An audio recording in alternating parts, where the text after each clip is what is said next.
Perkenalkan, aku Siti Karikatul Musafiro, NIM terakhir 30208. Di sini aku akan melakukan pemeriksaan pada ternak sapi potong. Pemeriksaan kesehatan ternak yang pertama dilakukan dengan anamnesa. Anamnesa dilakukan dengan mewawancarai peternak atau pengasuh ternak yang dilakukan dengan menanyakan beberapa hal mengenai kondisi ternak dan riwayat kesehatan ternak. Kemudian, pengamatan kondisi lingkungan. Pemeriksaan kesehatan ternak dilakukan dengan yang pertama, mendata ternak. Metode pemeriksaan dilakukan dengan pengamatan tingkah laku ternak, pemeriksaan kelainan tubuh, pemeriksaan status fisiologi tubuh, dan predisposisi. Pemeriksaan yang pertama yaitu pemeriksaan anamnesa dengan melakukan wawancara bersama peternak. Dengan Bapak Tarman. Pak Tarman. Pak Tarman alam pastinya punya Pak? Logo. Kalau yang nyun sewu Pak, pendidikannya mulai beternak tahun berapa ya Pak? Di sini mulai 2001. Ilmu beternak yang didapat Bapak dari mana ya Pak? Mungkin otodidak, belajar sendiri, atau ada pengalaman beternak di ternak? ada penyuluhan dari pengajian. Ada yang jadinya dari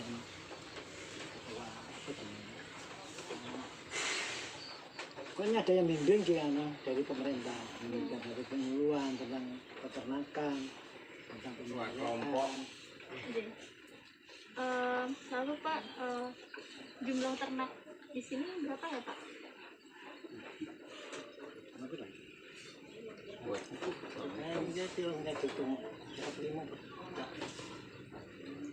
Sekarang ini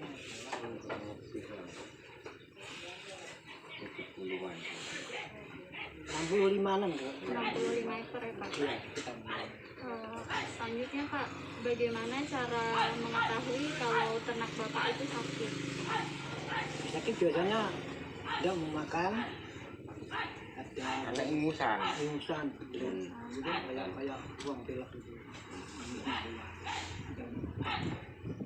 Oke, pertanyaan selanjutnya nih Pak, sebutkan nama penyakit yang pernah menyerang ternak Bapak mungkin. Itu kalau penyakit kayaknya belum ada Ya, paling seperti itu ya.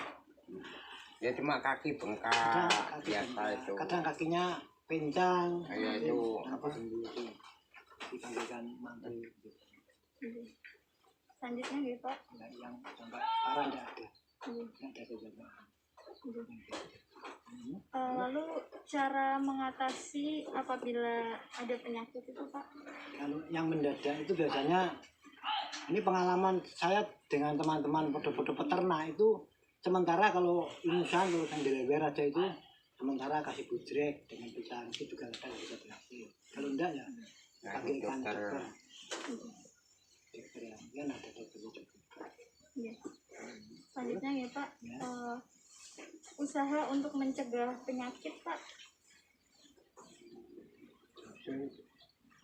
Teganya apa ya? Mungkin kayak kebersihan kandangnya. Ya kan biasa kalau mana kerjanya ya ini aja kandang sapi. Tetap dibersihkan ya seperti ini ya. Mencegahnya ya dibersihkan, kalau ada apa beres-beres cicik itu langsung disemprot obat biar nggak terlalu parah. Lanjut nih Pak, pakan yang diberikan dan waktu pemberian pada ternak. Ini umumnya rumput hijau. Itu rumput. Untuk waktu pemberiannya Pak, Wah itu nggak nentu. Nggak nentu selera. Kadang-kadang ini aja udah kasih makan nggak apa-apa. Kadang sore, ada yang harus tiap sore juga, tergantung selera yang melihat makan.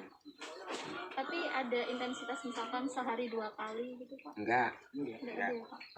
Pokoknya ya sampai sapinya kenyang, menurut pengalaman sing saya udah lama, pokoknya ya kalau sapinya masih belum muncul berarti masih masih lapar. lapar ya kasih lagi.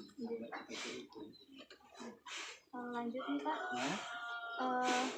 Cara membersihkan tubuh ternak Iya, dimandiin lah Pak. digosok gitu juga Iya, ya Pak. kadang-kadang ada yang pakai sabun juga, Pak. Terjang atau apa sunlight. Ya, itu tadi pagi pakai sunlight itu diguyang lagi sekarang dapat lagi. Iya. Iya, lanjut. Cara membersihkan kotoran ternak Pak. Ya kumpulin dulu dan dibuang. Dibuang Pakai itu semua. dengan sabun. Dua hari minimal 2 kali. 2 kali nih Pak Iya, pembersihan. pagi dibersihkan, sore dibersihkan. Nah, Selanjutnya cara membuang kotoran yang menumpuk Pak. itu proses sendiri. Proses. Bisa dibikin pupuk. Masalahnya ada apa? Ada yang beli Mesinnya, ada diberi mesin proses. Ada yang ngambil. ada yang dijual secara mentah, ada yang dijual secara jadi gitu. Karena itu mesinnya. Betul ya. Selanjutnya Pak, ini pertanyaan terkait dengan kondisi lingkungan dan kandang ternak. Mungkin pertanyaan pertama, jarak kandang dengan rumah, mungkin pemukiman terdekat Pak. Sekitar 200 meteran. Sebenarnya jam itu jauh. Ini kita 200 aja momen kok ke kampung. Ya rono kowe ke kampung kan. Itu masalah Pak, nek di mandok Ya iya kowe main guguk ya.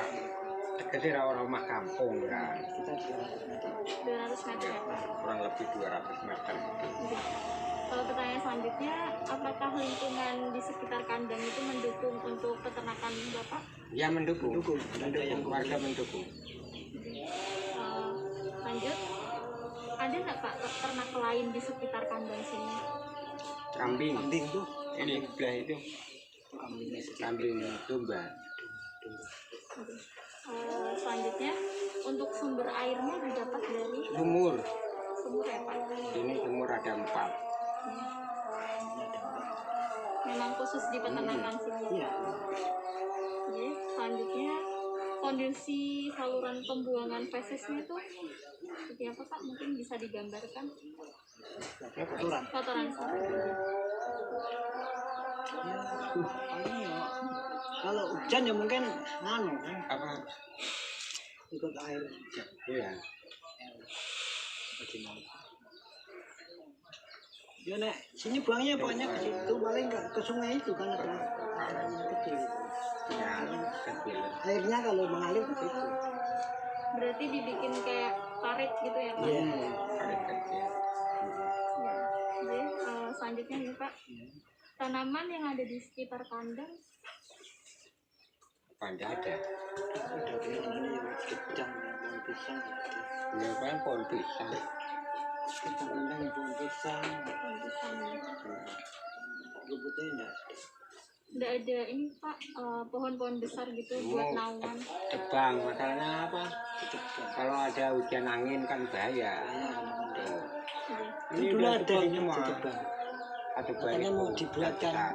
saluran juga rencananya. Menurut berita yang dengar tapi Itu. jadi tidak. Jadi mbak nonton deh. Selanjutnya, suhu udara di sini biasanya panas atau Dingin. dingin ya Pak ya? Dan kalau untuk anginnya Pak, kencang nggak ya? Ya enggak Tidak biasa terlalu aja. biasa. Biasa aja. Suhunya biasa, kecepatan anginnya juga biasa. Untuk selanjutnya Pak, sifat bangunan kandang ini mungkin permanen, semi permanen, atau seperti apa Pak? Nah ini ya permanen. Ini kan permanen kan karena begini ini dananya dari pemerintah dan ini tanahnya tanah pemerintah. Dipakai. Jadi tinggal mengelola aja. Tiap 1 tahun bayar pajak. Oke, Nathan. Selanjutnya nih Pak, untuk kebersihan alas kandangnya Pak, Ya, disapu ada gitu. Sapu tuh. Seperti kan sudah disapu. tapi ini di plester semua sama Mm-mm. Iya, rata-rata di plaster semua. hampir semuanya. Kalau yang sudah rusak ya wajar rusak, tapi semuanya rata-rata.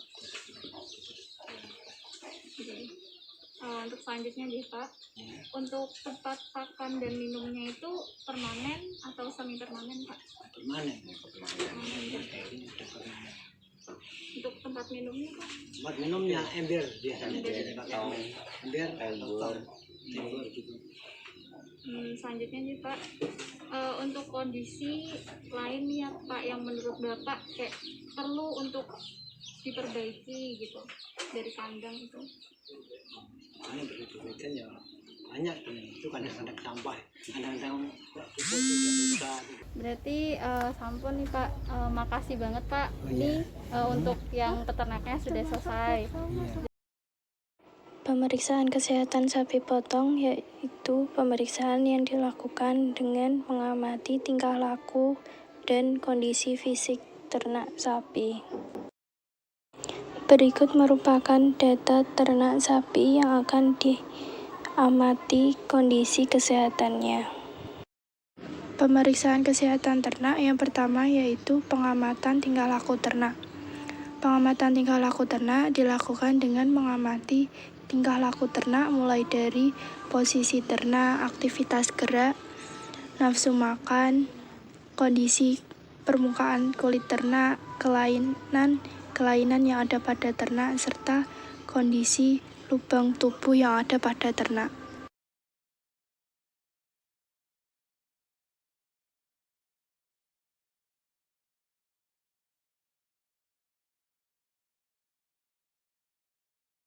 Pemeriksaan selanjutnya yaitu pemeriksaan status fisiologis tubuh.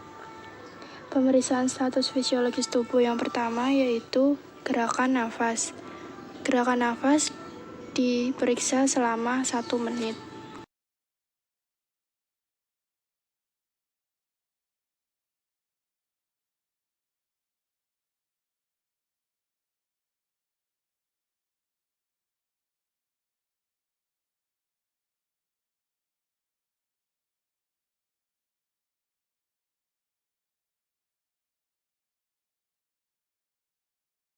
Pemeriksaan selanjutnya yaitu pemeriksaan gerakan rumen. Selanjutnya pemeriksaan denyut nadi. Denyut nadi diperiksa dengan memegang pangkal ekor dan dihitung frekuensi nadinya selama 1 menit. Pemeriksaan yang terakhir yaitu pemeriksaan kondisi kebersihan lingkungan kandang dan dalam kandang. Ya kalau dulu kayak dimodalin dulu dari pemerintah. Kan berat katanya dulu ya satu kurang satu, misalnya harganya 20.000, nanti kalau kita. Dari hasil pemeriksaan anamnesa didapatkan bahwa ternak tidak memiliki riwayat penyakit yang kronis. Ternak yang sakit akan diberi obat dan dipanggilkan dokter, serta kondisi lingkungan cukup baik bagi ternak tersebut. Untuk hasil pemeriksaan kesehatan ternak didapatkan 1. Ternak menunjukkan tingkah laku normal. 2. Tidak ada kelainan khusus. 3. Gerakan nafas normal. 4. Denyut jantung dan denyut nadinya normal. 5. Suhu rektal sapi masih berkisar pada kondisi suhu normal. 6. Faktor lingkungan cukup mendukung untuk ternak sehingga tidak akan menyebabkan ternak mengalami sakit atau stres.